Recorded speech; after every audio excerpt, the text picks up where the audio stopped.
স্বর্গীয় নিত্যানন্দ মহোদয় তারই রক্ত আমাদের পূজার মধ্যে আছে। পূজা সারা বাংলাদেশে সেই দাদুর সেই নাম যেন রাখতে পারে, স্বর্গীয় নিত্যানন্দ রায়ের স্মৃতি যেন সে ধরে রাখতে পারে।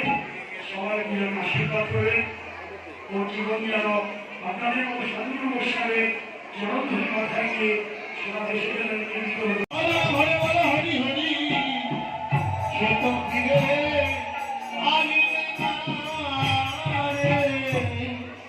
তুলসী যদি না আসে, আমি যদি গোবিন্দের কুশল জানতে না পারি, এ প্রাণ আমি রাখবো না, কৃষ্ণ শুকনো জীবন আমি রাখবো না।